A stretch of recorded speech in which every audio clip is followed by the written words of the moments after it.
ito, napakaimportante ito. Bagamat nakikita natin itong si Chis Escudero na um, parang okey man ang kanyang performance base sa ating nakikita like noong day 1, day 2 yung objection si attorney sino ba yung objection? Si Attorney Narvasa kay Ligutan, hinahayaan ni Chis Escudero.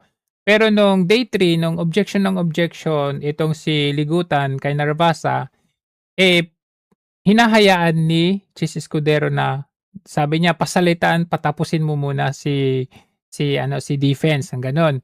So parang basically nakikita natin na parang a little bit of kampe, si Chis Escudero. Parang maganda yung kanyang performance with regard to our side ano. Pero bantayan ninyo. Bantayan ninyo kasi lahat po yan ay connected. Ito lang naman ang aking obserbasyon bagamat maganda ang kanyang pinapakita ngayon para hindi masyadong halata, hindi natin makondina kasi nga 'di ba nag-file ng petition ng TRO sila Attorney Torion sa Supreme Court. Tama lang 'yun. Bakit? Kasi kaduda-duda Kaduda-duda na parang ang palalabasin nila sa aking palagay, palalabasin lang nila na okay si Chis Escudero sa atin. Kasi kahit matalo sila or ang prosecution sa labanan ng mga defense at prosecution, kahit matalo sila doon, okay lang. Kasi at the end of the day, ang magiging absolute decision or maging verdict din naman dyan ay yung butuhan. Yung butuhan ng threshold ng senador. Yun po ang importante dyan. Kahit sabihin na natin, okay, day 1, day 2, day 3, panalo tayo Di ba? Talo ang prosecution. Siyempre, prosecution, ayaw din nilang aminin na talo sila. Para sa kanila, and their perspective, panalo sila. Yung perspective natin, panalo tayo. But I do more na panalo tayo. Wala po yan sa kanila. Gusto lang nilang kunin or pakampantihin tayo. Alright? Pacify tayo. Pero at the end of the day, ang magiging hatol dyan ay yung butuhan ng mga senador. Ngayon, this is in connection with yung ginagawa nila kay Senator Marcoleta ngayon, which is meron siyang new warrant of arrest. Kasi, ito po, kung hindi po nila mailulusot dito sa plunder case, well, may lulusot pa rin nila yun Kung hindi nila mailulusot sa plunder case, so kasi senador pa rin na matatawag si Senator Marcoleta. Kaya meron silang another alternative. Itong sa panibagong warrant of arrest or kaso na i-file nila kay Senator Marcoleta, which is ito yung pag-uusapan natin. Draft court for detained Senator Rodante Marcoleta and former Congressman Mike Defensor. Marcoleta remains confined at the National Police General Hospital as police say he's still unfit to be transferred to jail. Karen De Guzman reports. Senator Rodante Marcoleta is facing another arrest warrant after the Sandigan Bayan 4th Division ordered his and his alleged campaign donor, former lawmaker Mike Defensor's arrest for violating Presidential Decree No. 46 on receiving gifts. The court also issued a whole departure order against them. Marcoleta and Defensor, along with two businessmen, were arrested last Monday for plunder over the alleged campaign donation amounting to 75 million pesos, which Marcoleta did not disclose on official records. He was taken to the Philippine National Police General Hospital after he complained of chest pain and high blood pressure. His wife on Wednesday visited him at the hospital. According to the PNP General Hospital, the senator's chest x-ray showed mild pneumonia. Sa edad po niya at saka dun sa fluctuating blood pressure niya, hindi po maganda para po sa kanya yun. Po ay pangalawang arrest. Law that makes a criminal offense for government officials and employees to receive and for private individuals to give gifts on any occasion. Hindi pa man nadadala sa kulungan si Senator Rodante Marcoleta Panibagong warrant of arrest na naman ang isinilbi sa mambabatas sa loob ng Philippine National Police General Hospital. Ang panibagong kaso ng senador ay may kinalaman sa paglabag sa Presidential Decree No. 46 o ang pagbabawal sa sinumang nasa gobyerno na tumanggap ng regalo mula sa mga Ang daming tumanggap ng regalo sa gobyerno individual. Ito yung pagtanggap, pagbigay sa anumang okasyon sa isang government official and or employee. Ito yung PD46. Ito yung sinasabi ng 4th Division na nalabag ni na Senator Marcoleta and Michael Defensor. Okay? So yung dalawa po na yun, sir, na-serve na po pareho, pati Yes. kay Mike. It was already served. Okay. So, ito po kasi yan. Ang purpose kasi nila dyan sa pangalawang arrest na yan, para matanggal sa pwesto itong si Senator Marcoleta. Kasi itong kasong plunder, bagamat ito po ay napakabigat ang dito, talagang no bail at mahaba ang kanyang pagkakakulong dito, tila baga medyo mahihirapan silang ilusot ito, yung plunder case ni Senator Marcoleta. Ngayon, hindi nila kumbaga medyo matagal-tagal pa yan bago nila ma-serve yung purpose kung bakit nila kinasuhan ng plunder. Kasi kung babalikan ninyo, 'di ba, tinanggal nila si Jingoy Estrada.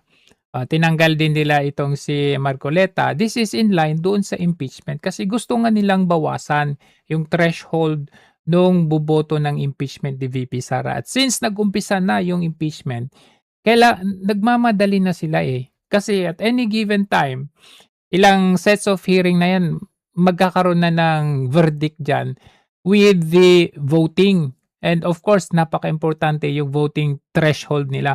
Mapapansin nyo, sabi nila, di ba, dapat ang reaction nila kagad nung sinabi ni Chis Escudero na 16 ang threshold. Di ba, ang dami nating natuwa. Pero, hindi ba kayo nagtaka na hindi man lang sila nag-react? Yung mga tropa ni Chis Escudero dyan sa majority, hindi man lang sila nag-react. So, that's very telling. Hindi sila nag-react. Tapos ang reaction natin, happy-happy tayo dahil nagse-celebrate tayo kasi 16 pa rin ang threshold. Nahalata ninyo rin kung ano yung sabi nila na hindi importante na pag-usapan muna ang threshold sa ngayon. Di ba? Kasi, bakit?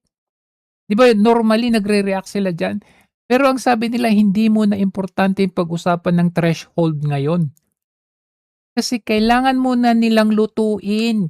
Kailangan muna nilang gawan ng paraan para yung 16 na yan ay mabawasan. So itong nangyayari kay Senator Marcoleta, magtaka ka. Diba? Served na yung sa plunder. Tapos ngayon, biglang may second warrant of arrest si Senator Marcoleta, which is 3 counts pa yan na PD46. Lumang na yan, lumang batas na yan, batas pa ng kanyang tatay. 3 counts of PD46, yung receiving gift. At isa sa isa sa penalty dyan ay removal from office. Bagamat sa plunder, may dyan may connection sa office pero suspension lang yan. Matatanggal mo si Senator Marcoleta pag siya po ay pinagbutuhan po ng 2/3 ng senador, natanggalin siya. Pero matanggal, hindi po matanggal. So kaya nila ito final, itong PD46 na ito, 3 counts, para doon nila matanggal. Mas madali nilang mapatunayan kasi tumanggap nga naman siya ng gift, 'di ba? Inamin nga ni Senator Marcoleta. Inamin niya in public na tumanggap siya.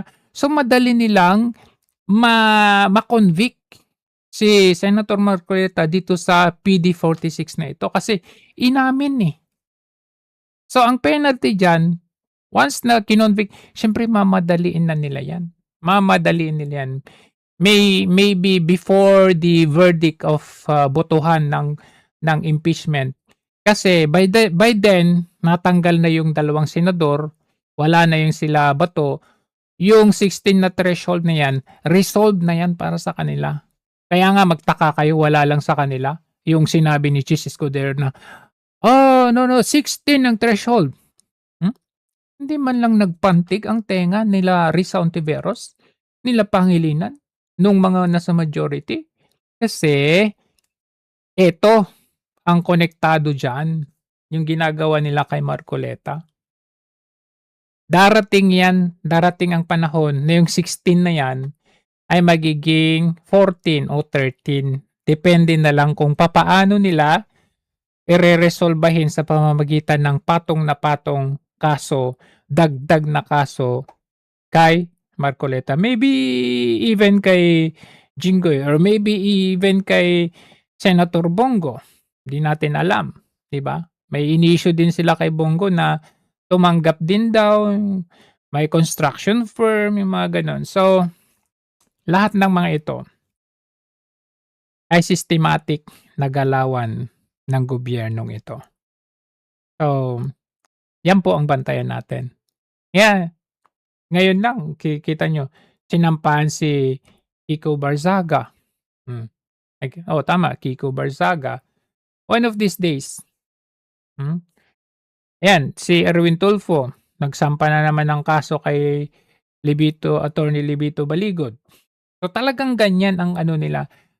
In the past administration, wala pong ganito na alam mo yon, yung kahit ang babaw na kaso, cyber libel case. Ang dali. Public official sila, di ba? Di ba may kasabihan na pag ikaw ay public official, dapat hindi ka balat sibuyas. Pero ngayon, grabe, weaponized na ang mga kaso. Weaponized na laban sa mga kalaban. Which is not good to see. Kasi, kita nyo like itong impeachment, magkano ba ang kinagastos nila dito araw-araw? Million to billions ang ginagastos nila. Araw-araw po yan. Hindi po biro yan. So, sa hearing, sa impeachment, yan po ay pera po natin yan. Ang dali sa kanila gumastos ng pera ng taong bayan sa walang kakwenta-kwentang mga ganito. Kung yung ginagastos nila na yan, pwede naman nilang ipakain sa taong bayan or ibigay or ipagawa na infrastruktura natin. All of these projects delayed. Hanggang ngayon, di natin makitaan ng magandang Ngayon, tagbaha na naman. Uulan lang konti, baha na naman, hindi na paghandaan. Magsusona, sasabihin niya? Walang gutom program.